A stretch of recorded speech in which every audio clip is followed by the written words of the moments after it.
Bom dia, vamos dar sequência ao nosso evento e eu convido para compor a mesa Cadê aqui? Bom, a professora Heloísa Helena.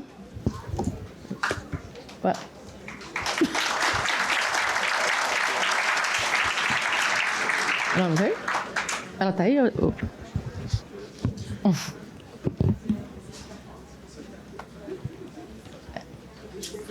Não, você pode tudo. Tudo bom, querida? Prazer em te ver, uma honra estar aqui com você. Eu vou falar isso, né? Pelo Conselho Universitário também, a gente está passando as contas. Olha que maravilha. Tem um tempinho, né? Lembra? Tem um tempinho. Muito. O professor Nelson Rosenvar. Cadê? Não veio Rosenvar.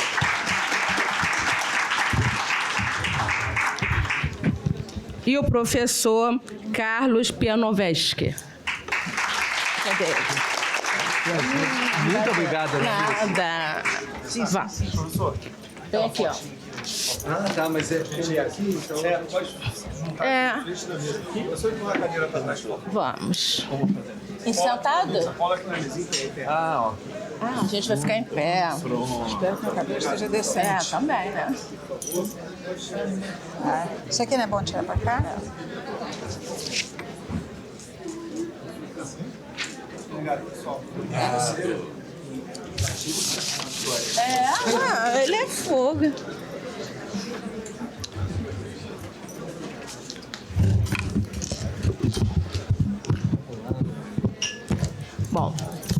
Bom dia, saudações a todos que vieram nessa manhã. Eu acredito que vieram aqui também animados e com uma curiosidade, né? O tema nos traz uma curiosidade e uma certa desconfiança, né?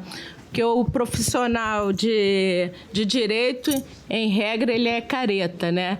E ele é avesso a essas inovações, notadamente as inovações tecnológicas, né? Então, estamos aqui curiosos, né? E aqui na mesa eu expresso toda a minha alegria e satisfação de estar ao lado da professora Heloísa Helena, porque no início dos anos 2000, tivemos juntas no Conselho Universitário da UERJ, no início da discussão da implantação de cotas raciais na universidade. A doutora Heloísa Helena foi uma aliada ali no primeiro momento. Então, eu agradeço e fico muito feliz da sua presença e estar ao seu lado. Ontem, quando eu estava pensando como iniciar essa palestra, né, futurística, e aí, ao invés de ir para o futuro, eu fui para o passado. E me lembrei, assim, da minha infância, quando eu tinha os desenhos da Hanna-Barbera, aí tinha os Flintstones que viviam no mundo, na época das pedras, e os Jetsons que viviam no futuro, né? E, assim, eu me lembrei que ano passado passou um episódio que os Flintstones estavam no futuro em 2023. Quer dizer, aquilo que era o futuro já é hoje o passado na época do Flintstones. Dos Flintstones não, dos Jetsons. E eles viviam, eles tinham Alexia na casa deles, uma Siri, faziam videoconferência. Quer dizer, os desenhos animados que eu vi hoje, para mim, é uma realidade, né? E, assim, passando da minha infância, fui me lembrando também da Ana Alice estagiária. E, como estagiária, eu tinha que ir ao fórum para saber o andamento dos processos. E o estagiário ia com umas fichinhas. E nas fichinhas a gente anotava o que tinha acontecido no processo. Um dos processos, a serventuária disse que ele estava concluído com o juiz. Óbvio que o processo estava para ser sentenciado, porque ele estava na conclusão. E eu, está na conclusão, e o outro, ele estava na costura. O processo foi para costura. O processo foi para costura. Quando eu voltei e falei para a advogada, na conclusão, e quando eu disse para ela se felicitar, porque a sentença já estava para sair, ela... Não, Ana, que isso? Falaram que vai sentenciar, então a petição vai ser inepta. Aí eu falei assim, não, disseram que está na conclusão. Aí ela, não, ela me explicou do que se tratava, está na conclusão. Mas quando eu falei que o processo estava na costura, ela aceitou isso com muita naturalidade. Aí eu falei assim, caramba... É uma fase processual. O que é isso? Que todo mundo fala isso com muita naturalidade. E aí eu sempre tive um senso de crítica. Eu falei assim, bom, isso é óbvio, todo mundo sabe o que é isso da costura. Mais à frente, eu verifiquei que os processos, de fato, eles eram costurados. Havia uma imensa agulha, barbante, e se costurava aquele papelucho todo para formar os autos do processo, né? Mais à frente, aí vim trazendo assim minha memória. Eu, como advogada e procuradora, eu entendi que todos os malfeitos são de responsabilidade dos estagiários. Então, tudo que se faz, que se tem errado, a culpa é do estagiário. Aí fiquei pensando, será que agora a culpa é do robô? A gente vai descobrir agora que a gente tem que ser atualizado e não dizer que a culpa é do estagiário, mas a culpa é do robô. Talvez a gente esteja chegando a este momento de trazer a culpa para o robô e, com isso, né, vamos chegando a ser o primeiro elemento de quando eu estudei da responsabilidade civil, que é a culpa. Sendo que aqui, na minha missão aqui, no meu ministério, na Procuradoria, a culpa é irrelevante, né? Porque trabalhamos com a responsabilidade objetiva. De toda forma, né, chegando a este momento, né, a gente vai, espero, né, com a aula que vocês nos trarão, as palestras, né, nos mostrasse a suficiência, né, legislativa para a gente trabalhar com esses desafios, esses novos modelos. E, com isso, chegamos a este futuro. E quem vai nos falar deste futuro no direito, vamos começar com o... Vamos trocar a ordem, né? Porque o senhor tem um voo, né? Mas até não seria necessário, porque haverá tempo. Se você quiser manter a ordem original. Não, acho que... Perfeito. Então vamos lá. Então vamos lá. Seria um prazer. Isso aí. São 20 minutos. Uma extensãozinha, tá bom? Tá, ok. Bom, o doutor Carlos Pianoviski é membro da Comissão de Reforma do Código Civil, professor de Direito Civil da Universidade do Paraná, nos cursos de graduação e pós-graduação, mestrado e doutorado, advogado e parecerista e também árbitro. Vamos lá?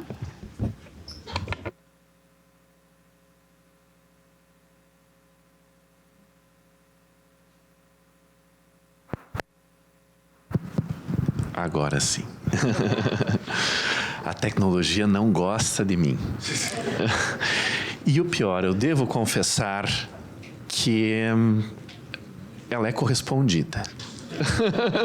Mas precisamos lidar com ela, não há alternativa. E estamos aqui para isso hoje, buscando trazer algumas reflexões que possam dialogar com os desafios trazidos pelas inovações tecnológicas.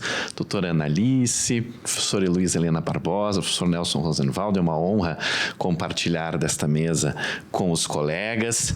Eu agradeço imensamente pelo convite da Procuradoria-Geral do Estado do Rio de Janeiro, nas pessoas do professor Carlos Edson do Rego Monteiro Filho e do doutor Renan Saad. Agradeço ao IDP, na pessoa do professor Nelson Rosenwald e também na pessoa do professor Nelson e da professora Flaviana Rampazzo Soares, meus agradecimentos ao IBERC pelo convite, que muito me honra. O tema que me foi proposto é o tema da função pedagógica da responsabilidade civil, e aqui parece-me inevitável tratar da função pedagógica no âmbito do anteprojeto, não apenas no âmbito do anteprojeto, mas estabelecendo uma necessária ligação com o anteprojeto de reforma do Código Civil. A função pedagógica se insere no âmbito do que tem sido chamado nos estudos da responsabilidade civil de multifuncionalidade. Temos no professor Nelson Rosenwald o mais importante nome, é preciso que se diga com todo respeito a todos os importantes doutrinadores, mas o professor Nelson Rosenwald é quem traz essa sistematização a partir de uma compreensão de que, ainda que a função compensatória seja a função primordial da responsabilidade civil, ela é acrescida de um conjunto de funções dotadas de autonomia, ainda que o ponto de partida seja a função compensatória. E por isso nós vamos ouvir ao longo dos painéis a função preventiva, a função restitutória, a função promocional e a proposta desta fala, a função pedagógica.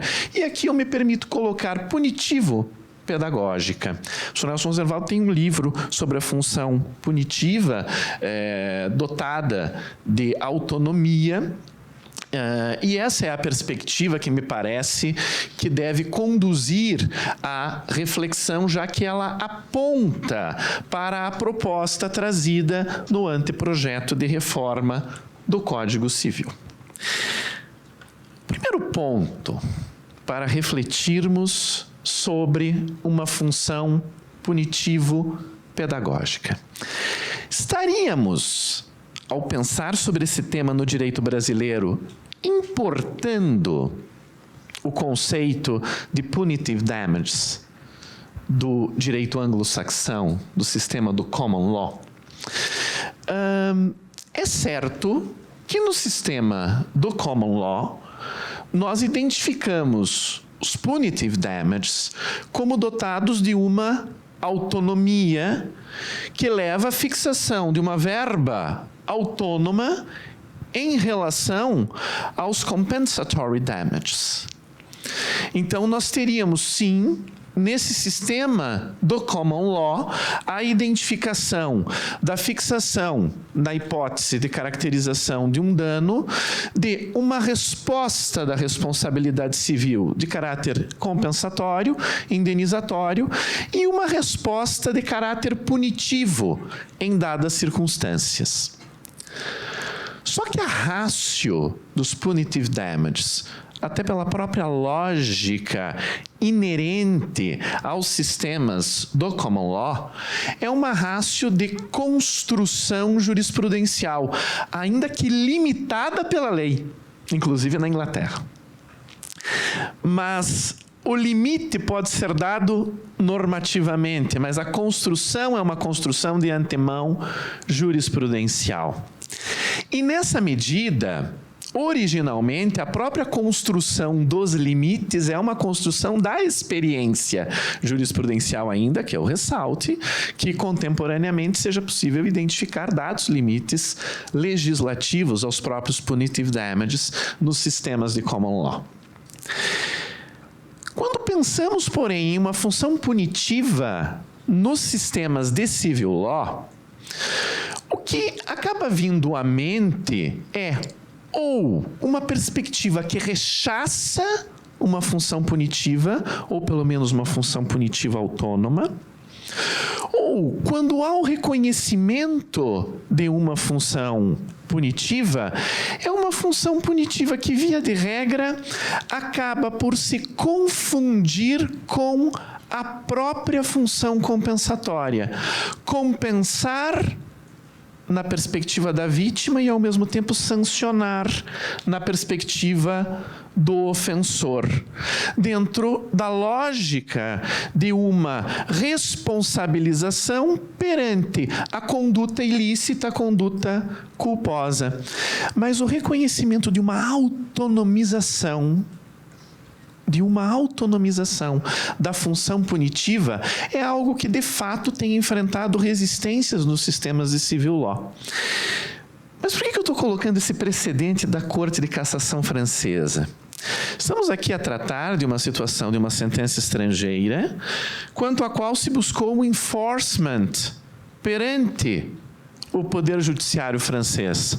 Há precedentes em outros países europeus, como a Alemanha, por exemplo, negando enforcement à verba punitiva autônoma, sob a forma de punitive damages, em sentenças inglesas, em sentenças, sobretudo, norte-americanas, que revelariam uma postura radicalmente refratária, e eu não digo apenas refratária, eu digo radicalmente refratária, de sistemas de civil law a uma verba punitiva autônoma. E por que radicalmente? Porque a impossibilidade do enforcement decorreria da violação da ordem pública. Esse é o parâmetro internacional incorporado aos ordenamentos para admitir-se ou não que uma sentença estrangeira possa ser homologada e ter a sua eficácia em determinado país. E se nós formos ver, nós vamos ter precedente na Alemanha dizendo que o enforcement não é possível, porque a fixação de uma verba autônoma a título de punitive damages ofenderia um sentido de ordem pública do sistema. Mas eu trago aqui esse caso francês porque ele é revelador de que essa posição alemã não é unânime nos sistemas de civil law.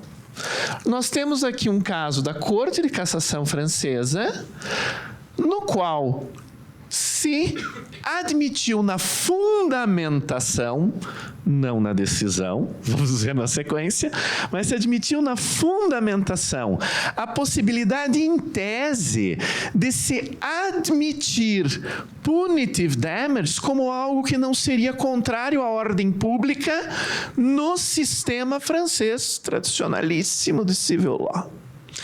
Qual foi esse caso?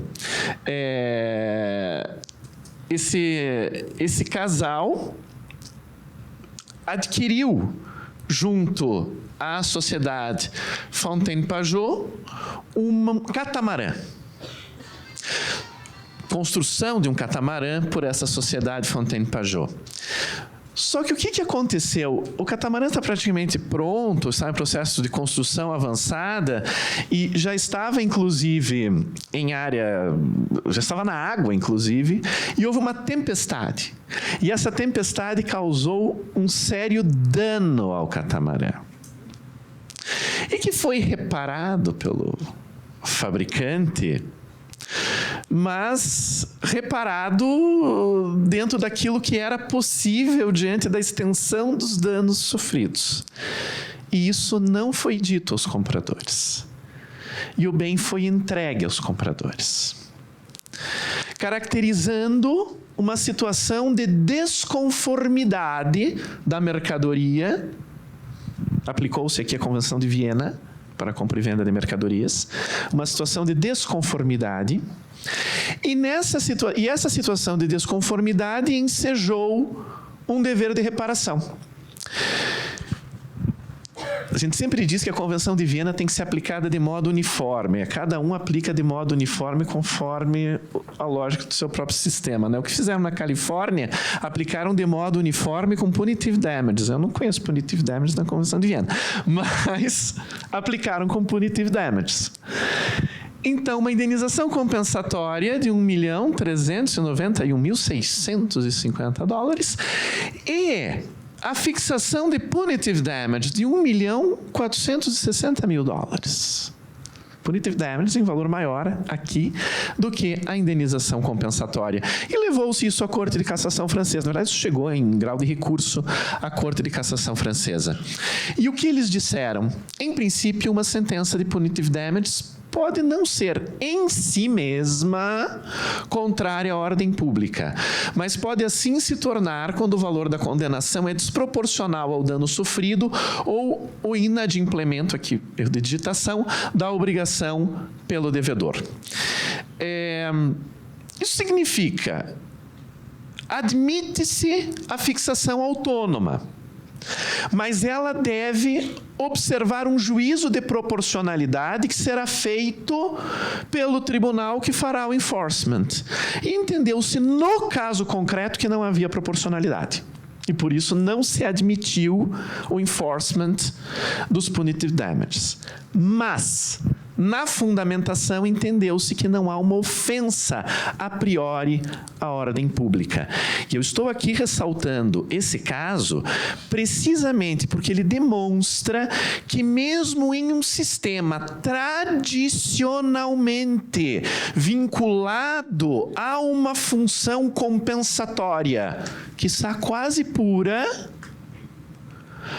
admite-se como, pelo menos, não afrontoso à ordem pública daquele país, admitir punitive damages na homologação de uma sentença estrangeira.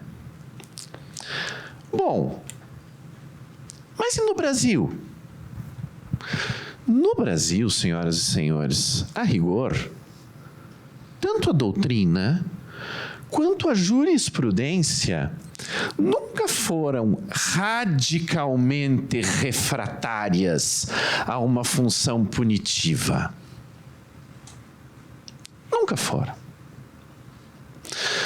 Eu trago aqui uma tese doutrinária, bem verdade, anos 90, início dos anos 2000, do professor Antônio Junqueira de Azevedo, mas ela acaba trazendo algo bastante importante, que é o reconhecimento não apenas daquilo que a gente já lia no próprio Aguiar Dias, que é a possibilidade de, na fixação de uma indenização por danos extrapatrimoniais, levar em conta um determinado componente sancionatório, só que dentro da indenização por danos morais.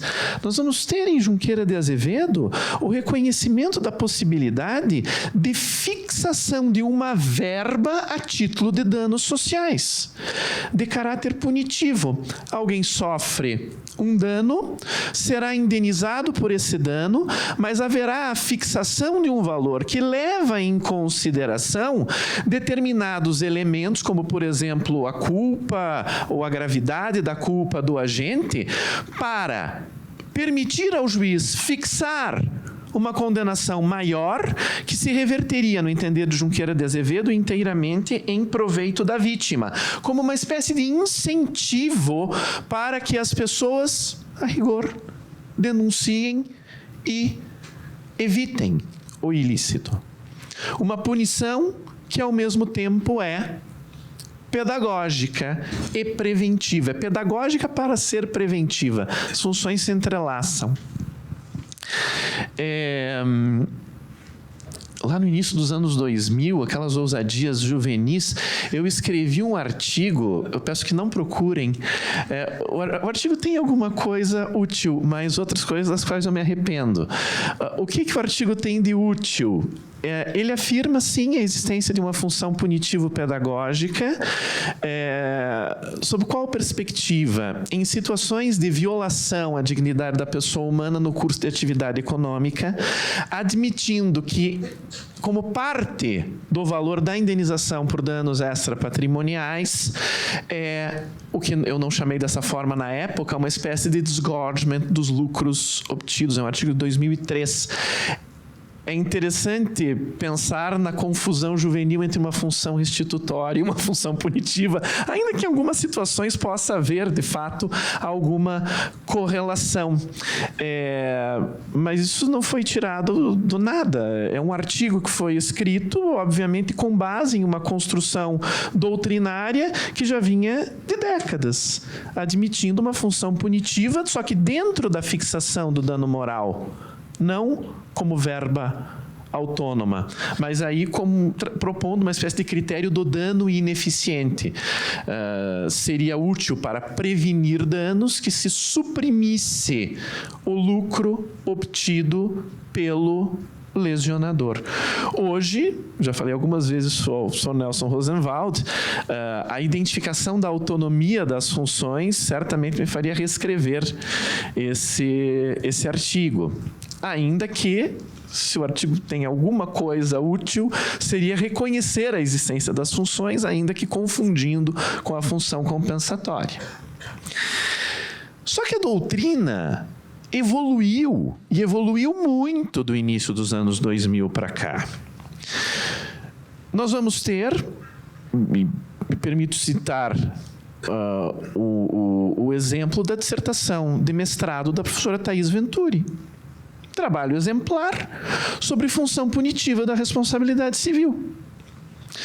E que nos mostra que essa função punitiva é perfeitamente compatível com o sistema e, a rigor, já integra o sistema.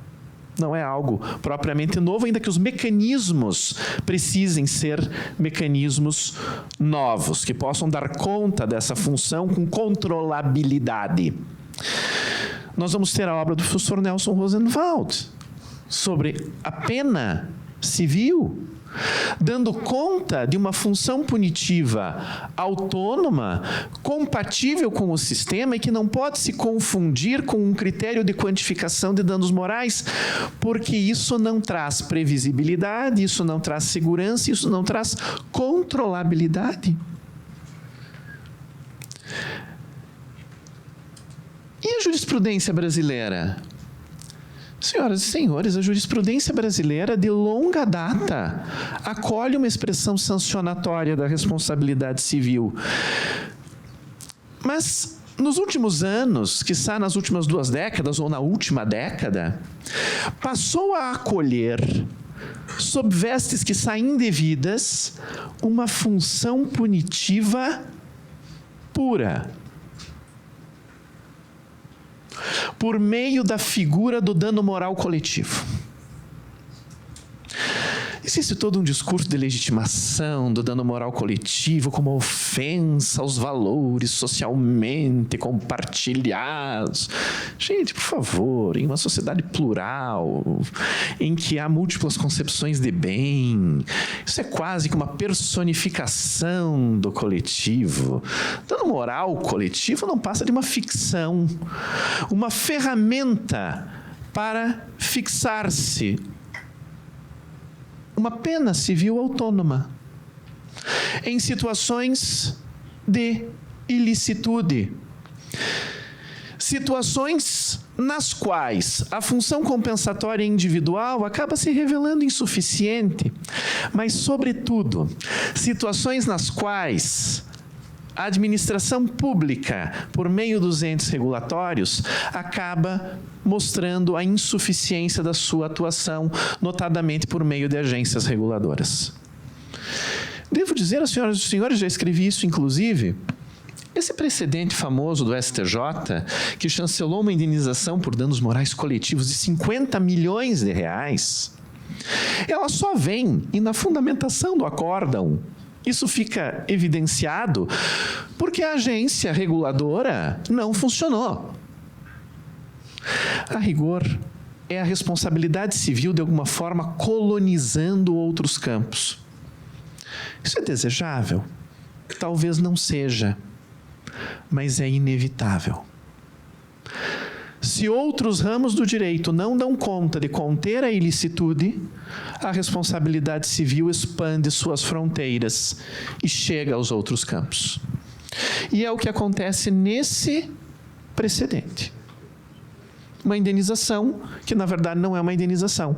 É uma pena civil de 50 milhões de reais. O que acontecia? A pessoa contratava o TIM Plano Infinity, que dizia que você pagava 1 minuto e depois não pagava o restante da ligação. É verdade, você pagava 1 minuto e não pagava os 30 segundos seguintes, porque depois a ligação caía. E não era crível que isso não fosse de propósito. E, obviamente, a pessoa ligava de novo, pagava um minuto de novo. E aí o que aconteceu foram várias demandas em vários estados, buscando dano moral coletivo. E vejam aqui o fundamento punitivo explícito na própria fundamentação do STJ, ainda que não no campo da ratio decidendi, quando se trata da questão probatória para rechaçar a súmula 7, insinuar a necessidade de que os consumidores comprovem pontualmente uma a uma que as ligações foram interrompidas, etc., configura uma evidente aposta na impunidade. A decisão é para punir. A decisão não é para ressarcir, é para punir. Mas, senhoras e senhores, nas decisões individuais, aquilo que a doutrina já dizia, que na quantificação do dano moral deve-se considerar um valor que seja suficiente para compensar a vítima, mas ao mesmo tempo punir o ofensor. Discurso de longa data. Isso aparece na jurisprudência, ainda que isso não apareça como muito relevante na própria fixação do valor. É mais retórica do que parâmetro efetivo para a fixação de valor. Mas aqui nós podemos identificar muito claramente, nesse precedente, a referência da dupla finalidade, punição do causador do dano, evitando-se novas ocorrências, função pedagógica. Só que na prática, o parâmetro de fixação do valor acaba sendo arbitrário. E a função punitiva dentro da fixação do dano moral acaba não sendo controlável. Que parte é punitiva? Que parte é compensatória? É por isso que no anteprojeto de reforma do Código Civil, a par do critério de fixação da parte compensatória, que é o que está aqui no slide, eu não vou me debruçar sobre isso, esse é o critério bifásico do STJ, que é positivado na proposta da comissão, composta pelo professor Nelson Rosenwald, pela doutora Patrícia Carrijo e pela ministra Galotti. Essa primeira parte para definir a função compensatória, mas nós temos daí uma segunda parte para definir a função punitiva com critérios pré-ordenados, parâmetro quantitativo e controlabilidade, porque como é autônomo, exige fundamentação, dos termos do CPC. Então, em situações de especial gravidade, havendo dolo ou culpa grave, mesmo que seja responsabilidade objetiva, ok, verba compensatória, mas comprovou-se dolo ou culpa grave, uma coisa é dizer, existe dever de compensar. Outra coisa é dizer, vamos punir, porque além da responsabilidade objetiva, houve dolo e culpa grave. Ou hipóteses de reiteração de condutas danosas. Os danos algorítmicos, o que isso pode causar de modo reiterado de danos às pessoas. A possibilidade de uma sanção pecuniária. O acréscimo será proporcional à gravidade da falta, mas com um limite quádruplo dos danos fixados. Esse é o limite, não pode ultrapassar o quádruplo, não pode ficar ao absoluto arbítrio do juiz. Tem que ter controle sobre o limite. Então, e outro ponto importantíssimo, altamente elogiável, aqui para terminar, inclusive. Não se trata aqui, ainda que a verba seja autônoma, a função seja autônoma, não se trata de permitir que o particular vá ao judiciário só para pedir a sanção punitiva, como controle de comportamentos. Não, porque a função primordial é a compensatória, continua sendo. Então, o particular só pode ir ao judiciário se ele tiver um dano. E aí ele vai buscar a indenização. E na situação concreta, o juiz pode reconhecer a existência da hipótese punitiva. E aí aplicará a sanção com base nesses parâmetros. Com a possibilidade, inclusive, de reverter parte da sanção em favor de fundos públicos. Justamente para que não haja uma espécie de incentivo de demandas frívolas. A ideia é evitar a ilicitude, prevenir danos, sancionar o ofensor, mas com parâmetros, com limites, com dever de fundamentação e sem converter a responsabilidade civil em uma espécie de ferramenta de controle social. Portanto, meus parabéns, professor Nelson Rosenwald, doutora Patrícia Carrijo, a norma, a meu ver, ficou exemplar. Eu espero que seja aprovada. Agradeço pela atenção e pela paciência de todos e todas e fico à disposição para dialogar por e-mail ou, eventualmente, em rede social. Muito obrigado.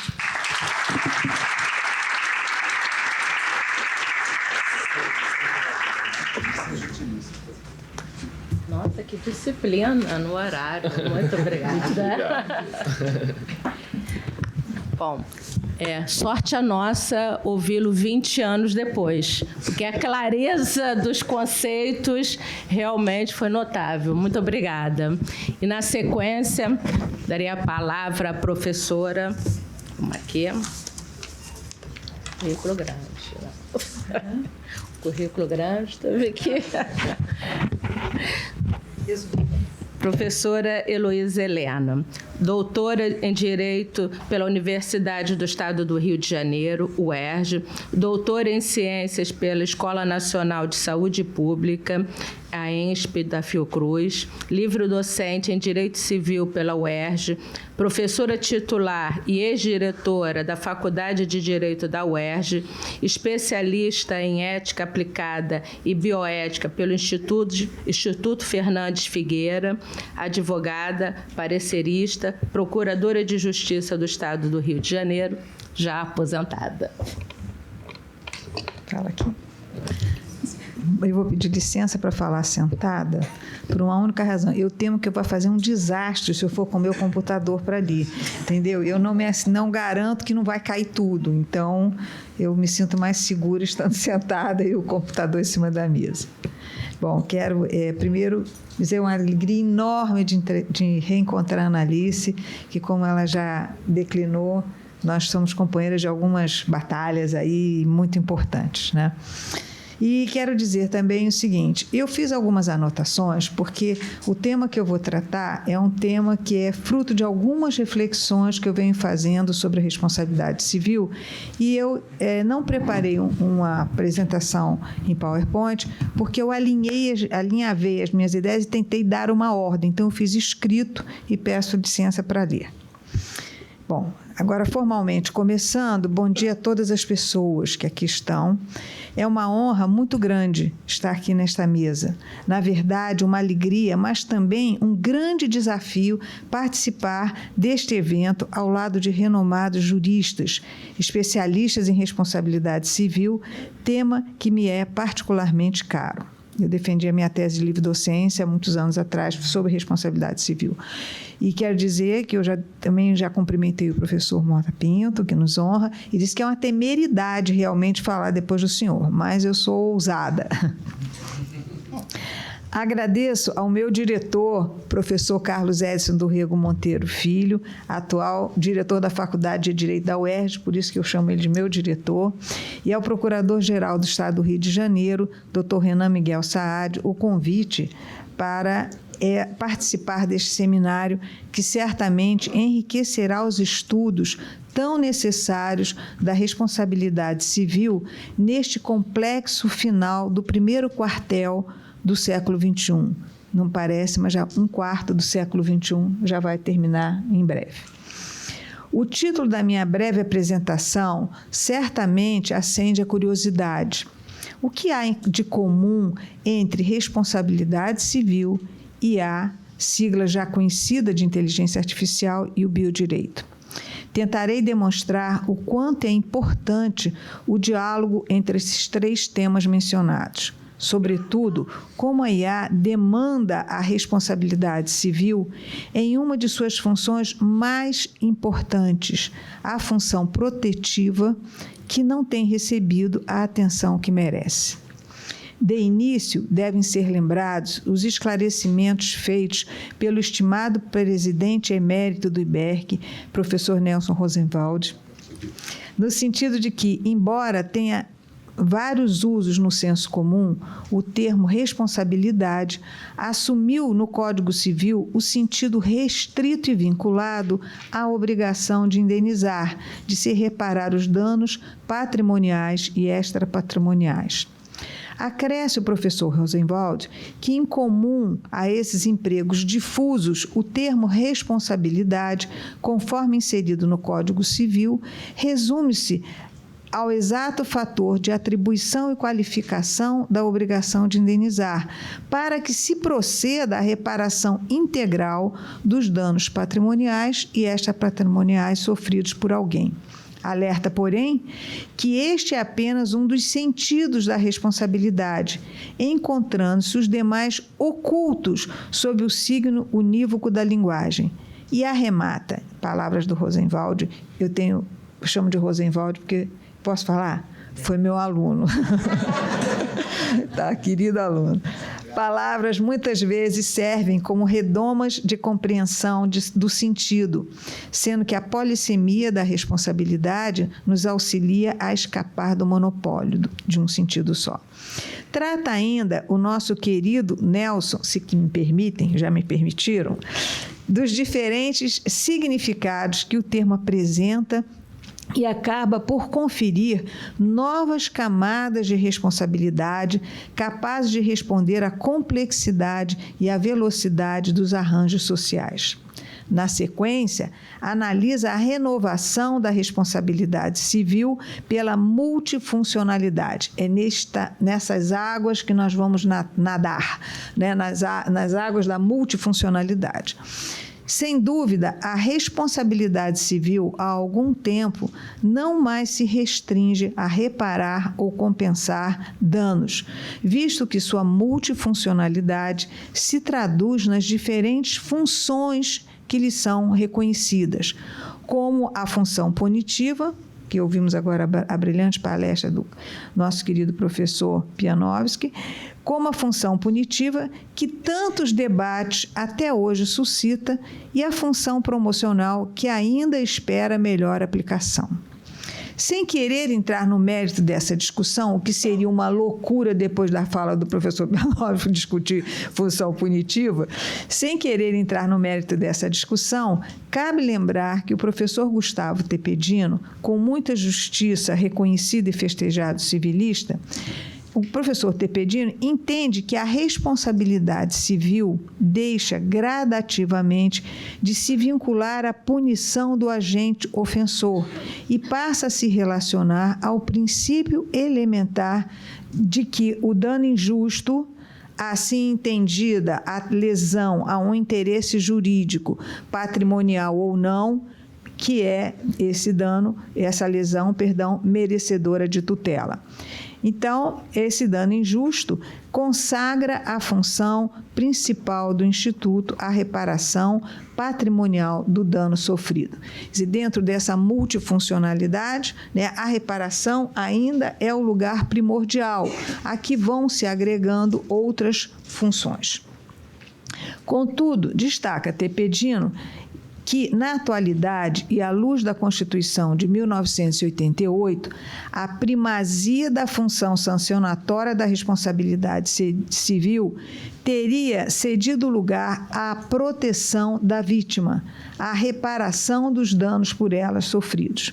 O papel central da reparação civil está focado, desse modo, na proteção à vítima, em atendimento ao princípio da dignidade da pessoa humana, consagrado no artigo 1º, inciso 3º, e ao princípio da solidariedade social, estabelecido no artigo 3º, inciso 1 da Constituição da República.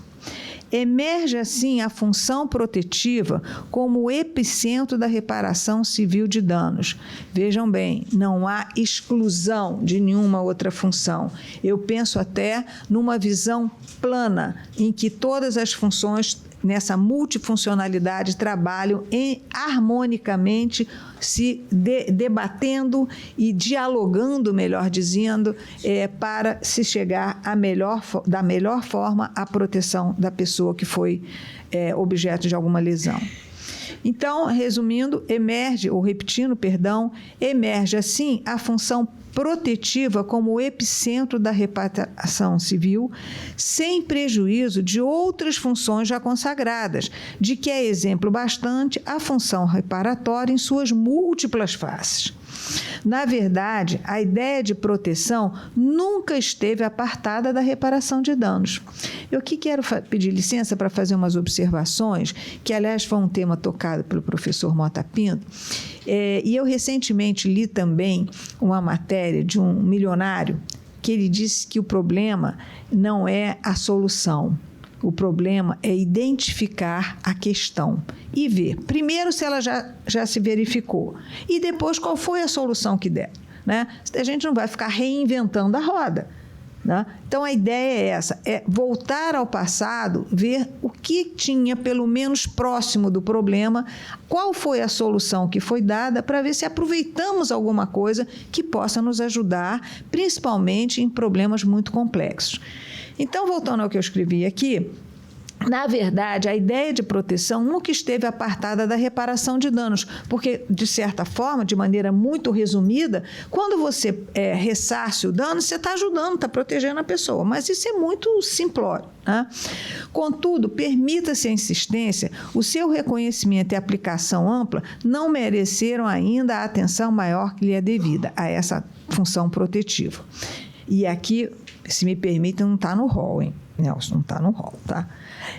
Vislumbram-se em algumas disposições já do Código Civil de 1916 de orientação nitidamente patrimonialista, época em que não se aceitavam ainda os danos morais, os sinais mais remotos, mais primários de uma certa solidariedade, ainda que sob outro fundamento. Por exemplo, no pagamento das despesas com o luto da família da vítima e até o esdrúxulo, parágrafo 2º do artigo 1538, tá? Que eu vou poupá-los da leitura, mas vou lembrar que é aquela possibilidade, né, de reparação da mulher que era agredida, principalmente em termos sexuais. A primeira opção dela era casar com o ofendido.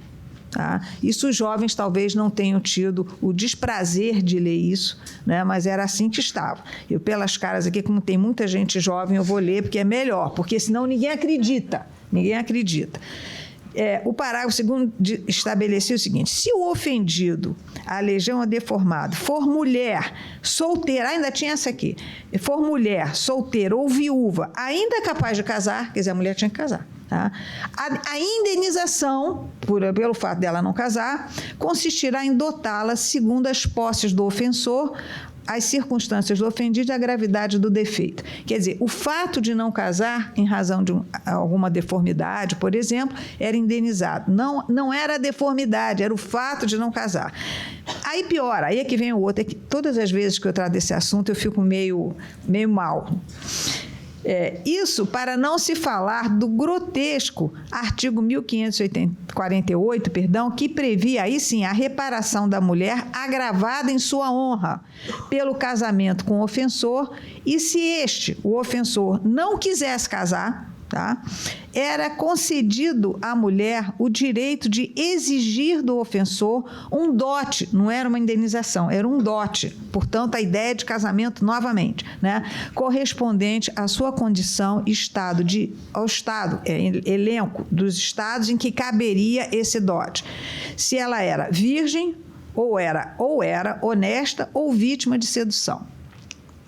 Acreditem, quem quiser consultar vai ver que está lá no Código Civil de 16.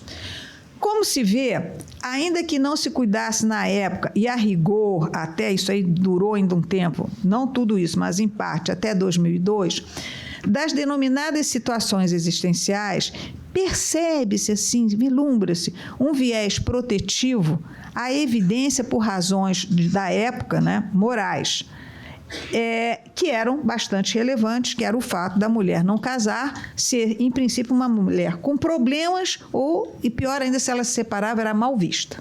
Tá? Nos dois últimos artigos mencionados. Certo é que tudo se altera com a promulgação da Constituição da República de 1988, que revoluciona o direito brasileiro. No tocante à responsabilidade civil, se incluiu expressamente a reparação do dano moral e se abre de modo franco o reconhecimento e a proteção das situações existenciais. De acordo com Cláudia Lima Marques e Fernando Martins Rodrigues, a Constituição transformou qualitativamente as funções do direito, quando se refere às pessoas, ao ser humano, como valor fundamental e à vida como merecedora de proteção especial. Nessa linha, entendem os autores que, aspas, a afirmação da responsabilidade civil como instituto jurídico de proteção à pessoa humana ganhou significativa projeção após a promulgação da Constituição. Oportunidade em que o leque de hipóteses para danos ressarcíveis, identificados na percepção dos valores fundamentais, aumentou consideravelmente. Aduzem os autores que as atribuições, domínios, interpretação, consciência e renovação da responsabilidade civil reclamam cuidado, atenção, estudos constantes e especialmente das instituições públicas que estão a tratar de direitos da coletividade, dos vulneráveis, dos novos sujeitos de direito, a que, se me permite, as agências reguladoras tinham que fazer mais alguma coisa, né, professor? A essa altura, os pacientes ouvintes, que são vocês todos, né, devem estar indagando onde foi parar a IA e o biodireito, né? Para que estavam lá no título, né? Encontra-se em tramitação no Senado Federal o projeto de lei 2338 de 2023, que dispõe sobre o uso da inteligência artificial. Aqui eu quero fazer uma breve, uma notinha de rodapé. Eu não sei para onde vai, porque está lá, e fala, e já tem emenda, já tem não sei quantas emendas, etc, etc. O que eu quero dizer é o seguinte, eu temo que esse projeto e outros que vierem, que naturalmente vão ser todos acoplados, aí cria-se, no Brasil tem uma coisa muito interessante, que é a árvore dos projetos, né? Porque tem um projeto inicial e vão saindo tantos outros projetos que se chama árvore do projeto. Aliás, aqui também outra nota de rodapé. A questão da costura, que a Annalise falou, tinha um servidor público para costurar processo. Tá? Tinha quem é o fulano? O fulano é da costura, ele só fazia costura de processo o dia inteiro. Bom, então voltando, eu temo muito que, como a questão é complexa e tem muitos interesses envolvidos, vamos torcer para que não aconteça com o projeto de regulamentação de inteligência artificial o que tem acontecido com outros projetos de grande relevância, e vou citar aqui como exemplo um assunto que eu trato há muitos anos e que me dedico muito, que é a reprodução assistida. O primeiro projeto de reprodução assistida data de 1999. E a ele já tem uma árvore com mais de 20 projetos. O que significa isso? Que não vai sair tão cedo. Então, vamos torcer para que isso não aconteça. Fechadas as notas de rodapé, o projeto tem o objetivo de proteger os direitos fundamentais e garantir a implementação de sistemas seguros e confiáveis em benefício da pessoa humana, do regime democrático e do desenvolvimento científico. Espera aí que eu fiz um desastre aqui, viu? Rolei um negócio errado.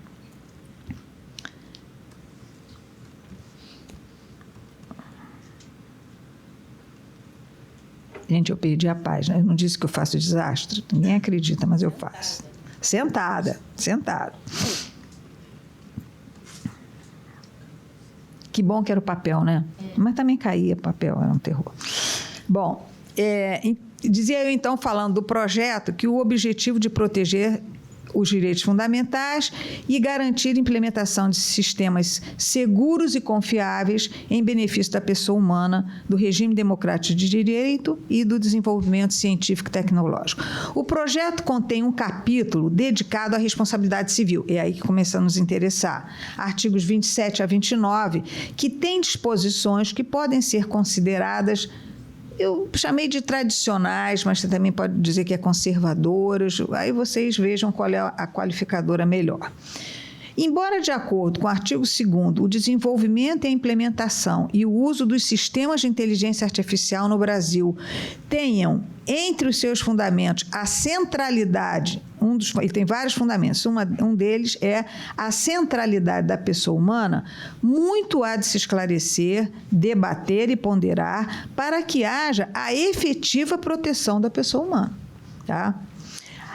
O projeto, e como o meu tempo já está adiantado, eu ia comentar o projeto, mas, por exemplo, tem uma parte em que se estabelece que, se os sistemas forem de alto risco, tá, a responsabilidade será objetiva. E a definição do alto risco é dada, risco médio, a definição do risco é dada pelo próprio projeto. Eu não sei se isso é bom, gente, a não ser que sejam cláusulas gerais, que fixem balizadores, parâmetros e tal. Acho que é um risco você tentar dizer o que é risco, mas estamos ainda no projeto, né?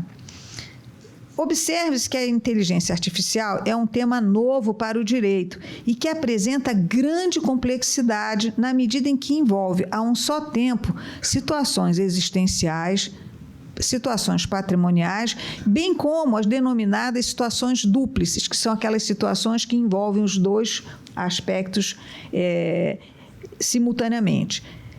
Situações que perpassam diversas áreas do mundo jurídico. Você passa pelo direito civil, pelo direito público, em todas as suas modalidades. Todo mundo dialoga ali com essas situações.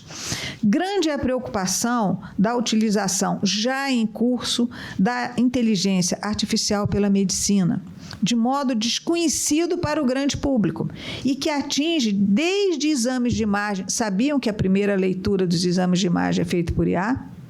Não sei se sabiam disso. Qualquer exame de imagem. Tomografia, ultrassonografia, tudo, a primeira leitura, porque diz que a inteligência artificial vê primeiro com muito mais precisão que o médico. Então, fornece informações para o médico que depois dará o diagnóstico. Quando eu vi isso, eu digo, será, gente? Será que ela vai ver direitinho meu caso? Né?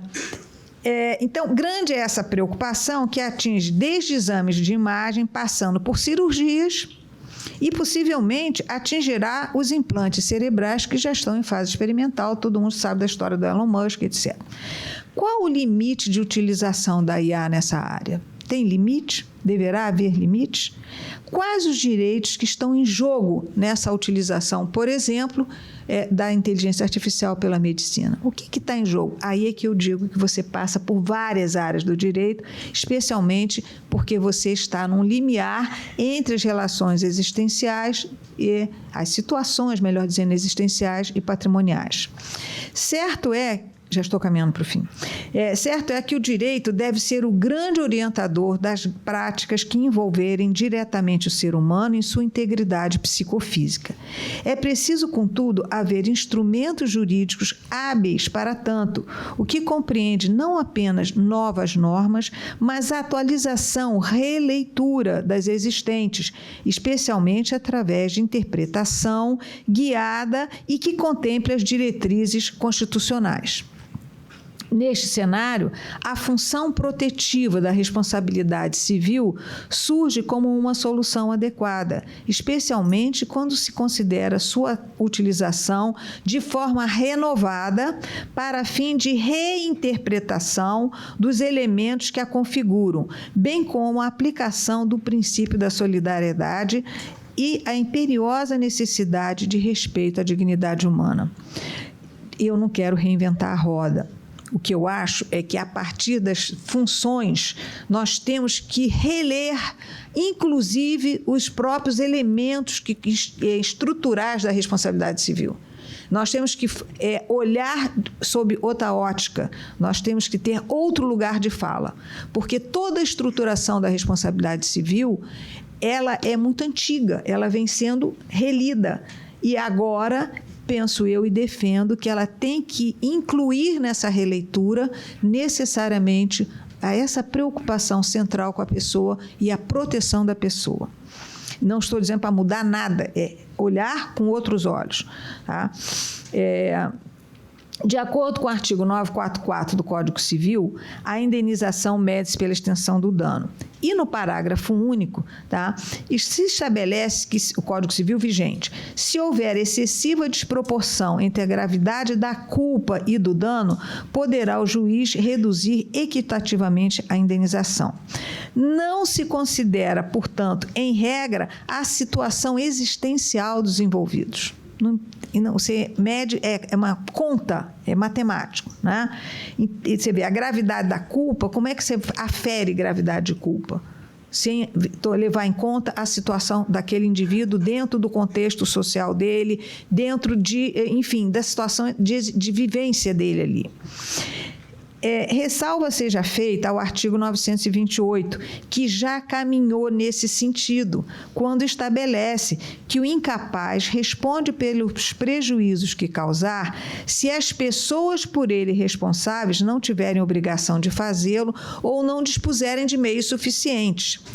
Importante, muito importante, está no parágrafo único. A indenização prevista nesse artigo, que deverá ser equitativa, não terá lugar se privar do necessário o incapaz ou as pessoas que dele dependem. Para mim, isso é nitidamente uma proteção para essas pessoas, especialmente as pessoas incapazes. A ponderação dos interesses da vítima e do ofensor, que não deve ser feita considerando apenas aspectos patrimoniais, mas principalmente a situação de cada um, não pode ser abandonada. Se a indenização não deve enriquecer a vítima, também não deve levar o ofensor à miséria. O biodireito... Por que eu vim falar do biodireito, né? Que para que nós possamos fazer essas releituras, fazer essas reflexões, nós temos que ter ainda, e principalmente no campo pedagógico, no campo de estudos, dos métodos de estudo, um campo adequado. Esse campo é o biodireito, que é uma disciplina jurídica que trabalha acoplada com parceria com a bioética, que vai nos fornecer todo o suporte ético indispensável a esse tipo de discussão. É uma disciplina jurídica, por natureza, inter e multidisciplinar. Mostra-se como o campo mais apropriado para o desenvolvimento dos estudos, pesquisas, que, de certo modo, já vêm sendo feitos. Por esta razão, foi aqui lembrado. Pelas razões acima apontadas, e aqui já começa a concluir, pelas razões acima apontadas, constata-se que a função protetiva é íncita à responsabilidade civil. Contudo, seu reconhecimento expressa estudo mais aprofundado, especialmente no que se refere à sua aplicação, ainda não atingiram o que já se faz necessário, inclusive e especialmente em relação à inteligência artificial.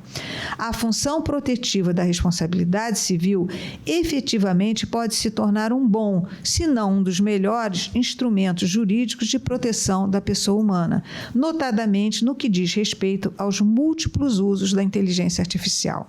Muito obrigada.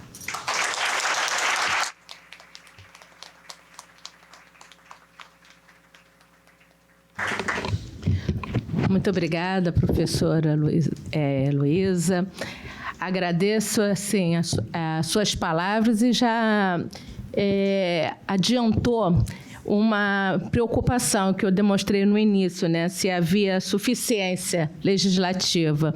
Mas a senhora já resolveu o problema. Basta uma... Também é legislativa. Pois é, né? Mas também aqui a gente pode, com essa, fazer uma nova releitura. Agradeço muitíssimo, senhora. Agora, assim, a estrela... sim. O professor Nelson Rosenwald, advogado, parecerista, professor do programa de pós-graduação do IDP, relator da Comissão de Responsabilidade Civil da Reforma do Código Civil e foi procurador de Justiça do Ministério Público de Minas por 34 anos. Com a sua palavra com o senhor.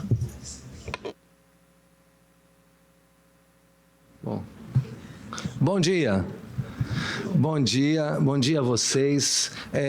uma honra, uma alegria compartilhar essa manhã com todos. Desculpem um pouco do suspense, porque necessariamente eu preciso dos slides para fazer com que essa conversa seja mais esclarecedora, fique mais fácil para vocês a compreensão da temática. Bom, mas de qualquer forma, o que eu gostaria de adiantar?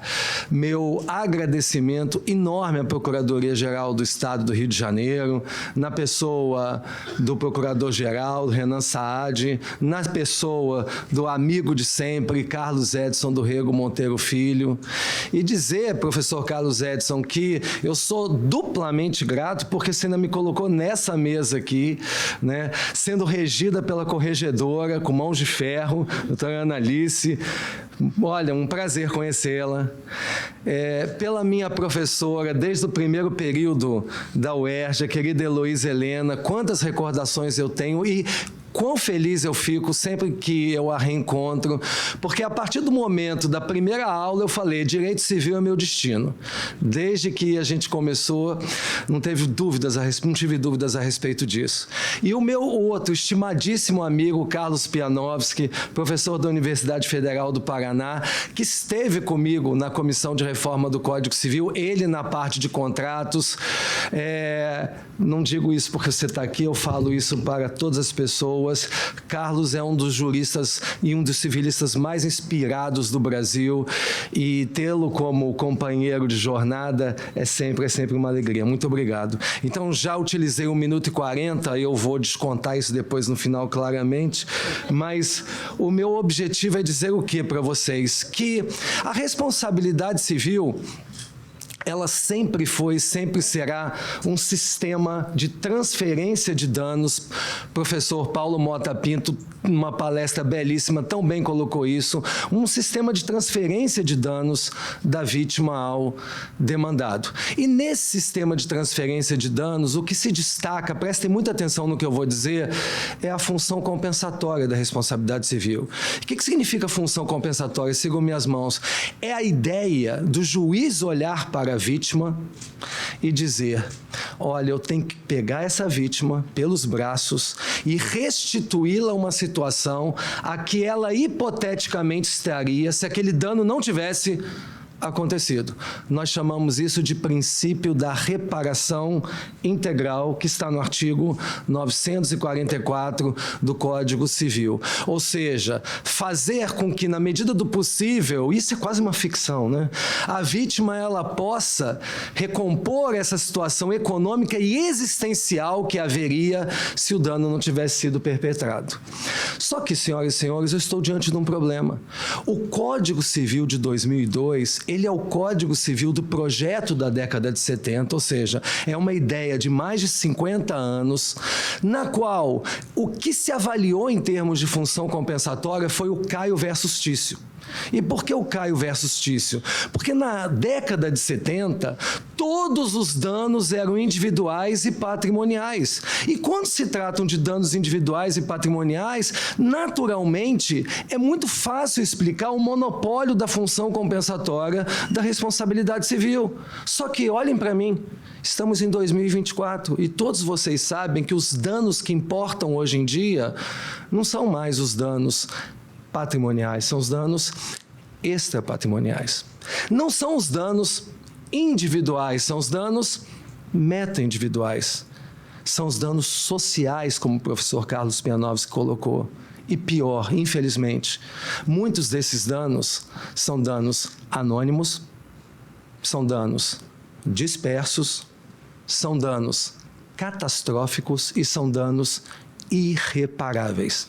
É possível só falar em função compensatória diante desse cenário de crise climática, crise ambiental e que danos, eles não são compensáveis? Não. Por isso que nós falamos da multifuncionalidade da responsabilidade civil. Como bem o professor Paulo Mota Pinto colocou, mantendo a centralidade da função compensatória, mas fazendo algo um pouco diferente e mais complexo, qual seja, o desafio dos juízes doravante não é apenas olhar para as vítimas e compensá-las. Não.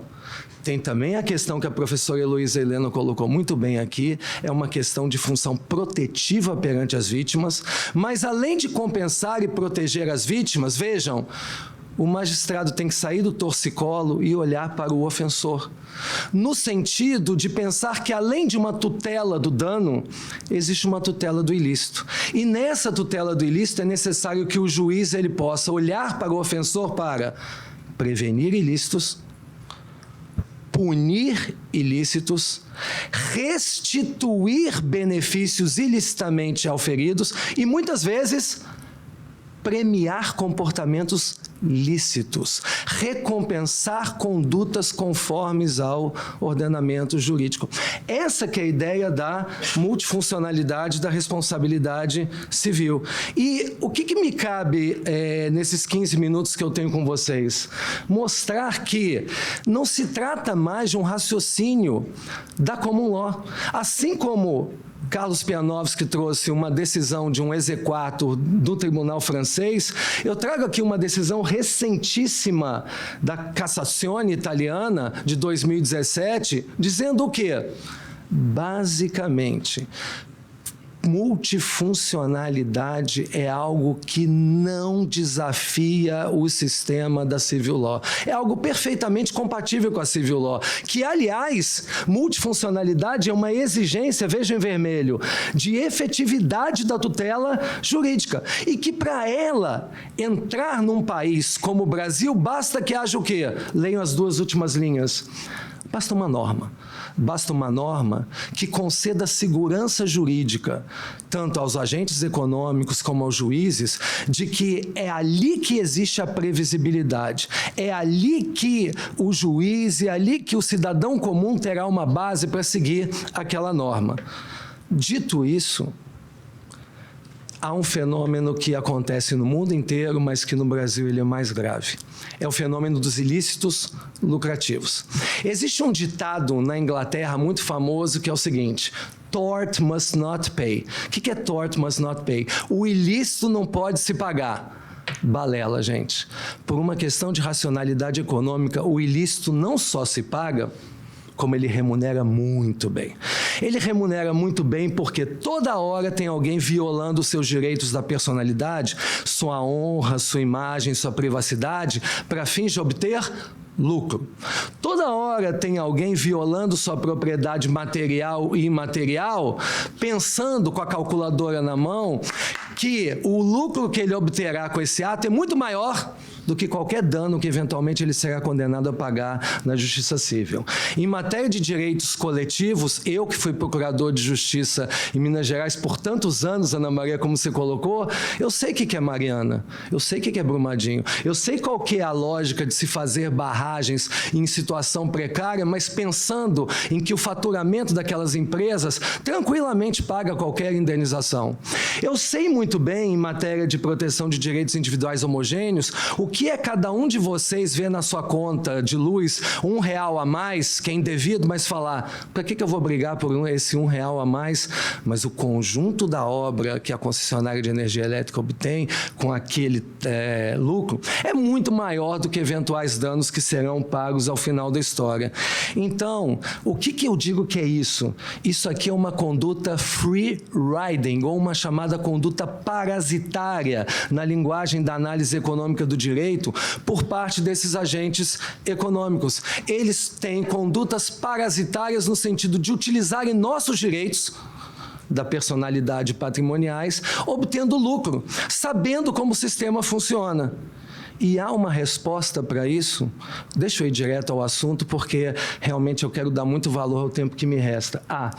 As diretivas europeias mais recentes, e essa é a diretiva dos segredos negociais, existe a diretiva da propriedade material de 2004 também. O que elas trabalham?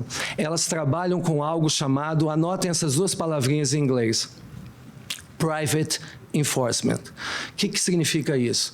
Significa que a ideia é de se conceder maior autonomia privada às vítimas. Em que sentido? No sentido de ampliar os remédios a elas concedidos. É olhar para a vítima em uma daquelas situações que eu coloquei antes e dizer, olha, além da possibilidade de você pedir indenização pelo dano patrimonial, que é a possibilidade tradicional, ou seja, pleitear lucros cessantes, você simplesmente pode dizer, não, eu não quero receber lucros cessantes, eu quero remover parte dos ganhos auferidos pelo lesante, porque parte desses ganhos tem nexo causal com o ilícito que ele praticou contra a minha pessoa.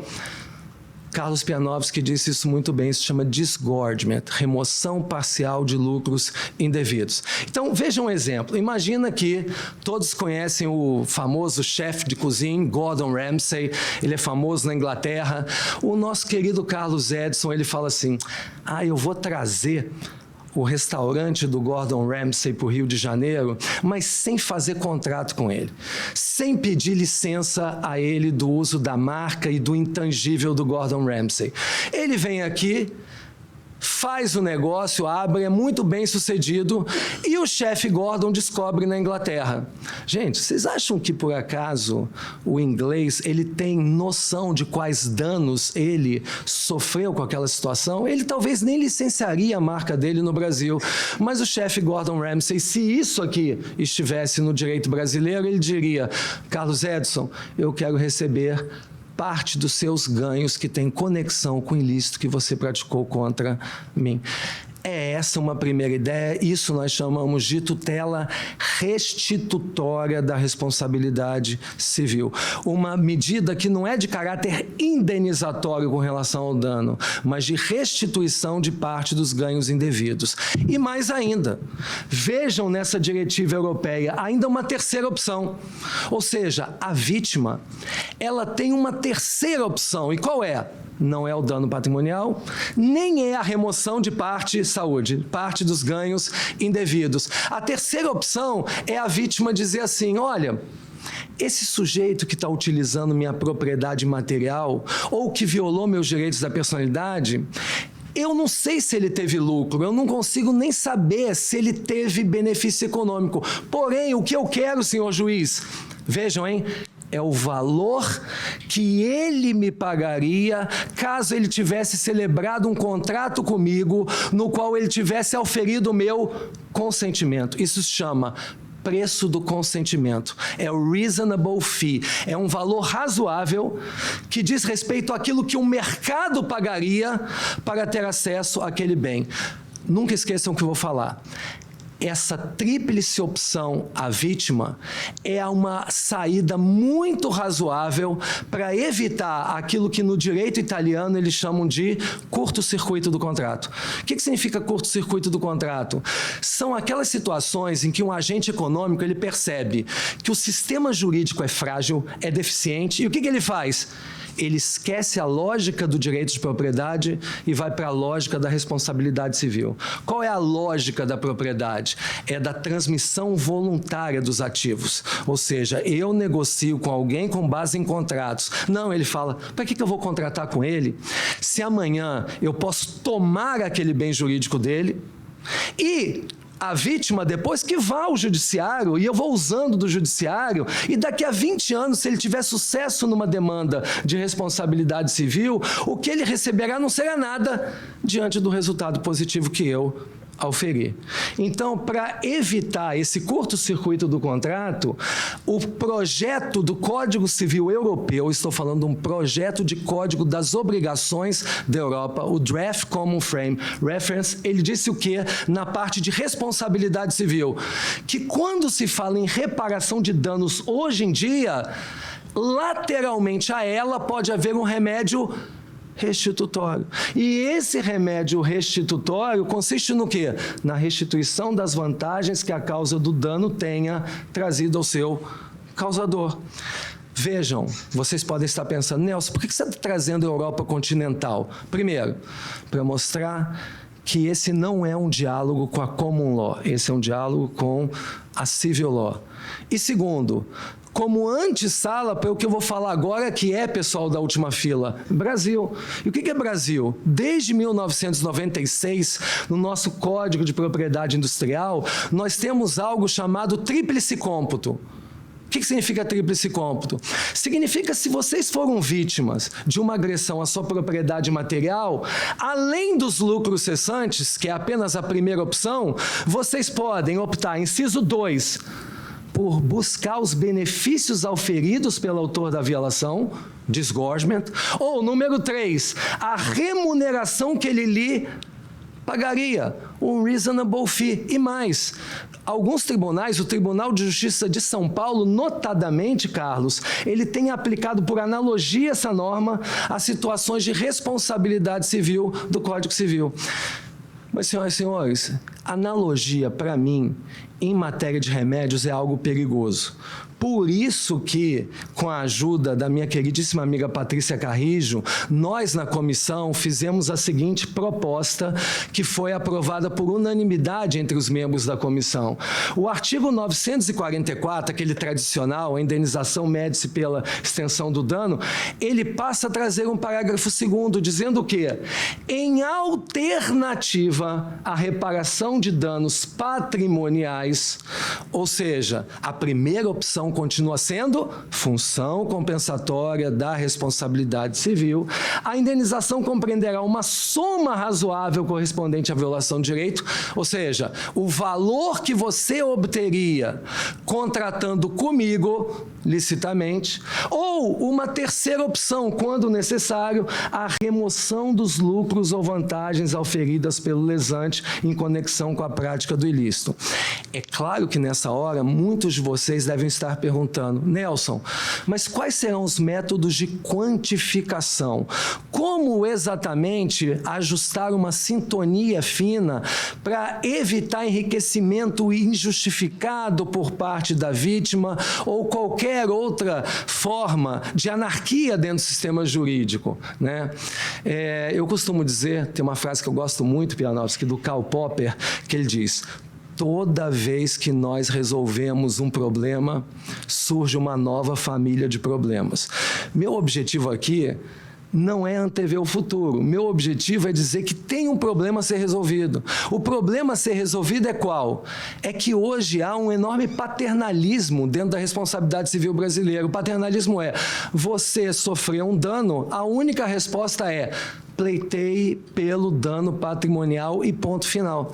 Mas a partir do momento que se concede à vítima uma autonomia no sentido dela ter uma ampliação remedial, simplesmente fazemos com que o sistema seja mais coerente e equilibrado para combater os chamados ilícitos lucrativos.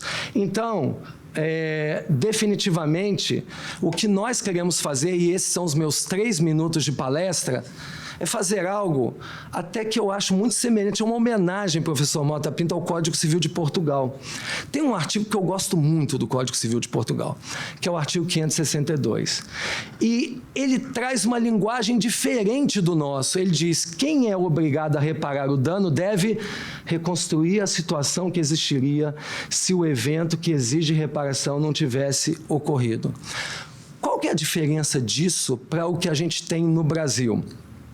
A mensagem, é a última mensagem que eu tenho a passar a vocês, é o seguinte: a minha defesa é no sentido de uma revisão do princípio da reparação integral. O princípio da reparação integral hoje, ele merece uma releitura qualitativa.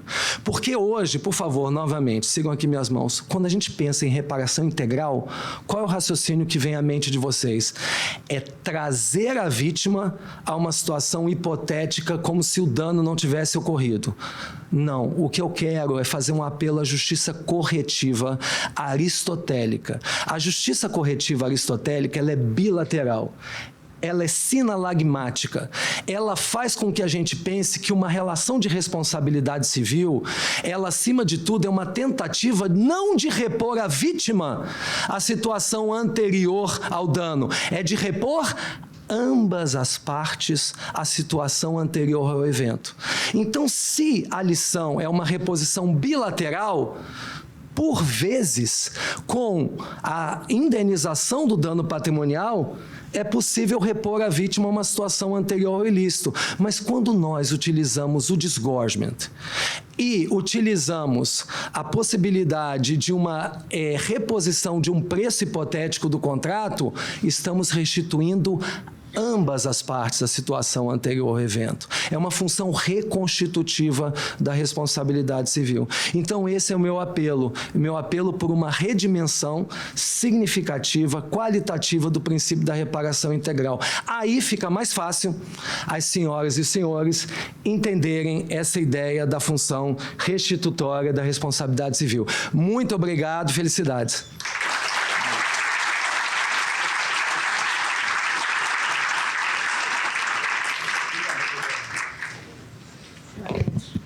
Parabéns, professor Nelson, foi muito esclarecedora a sua palestra. E aqui nós, assim, verificamos, né, com os 3 palestrantes uma nova abordagem, né, da função punitiva, da função protetiva e também agora, né, da expansão, né, da função compensatória que brilhantemente o professor Nelson nos trouxe. Nós agora vamos fazer um pequeno intervalo, né, para um café e vamos encerrar essa mesa. Muito obrigada.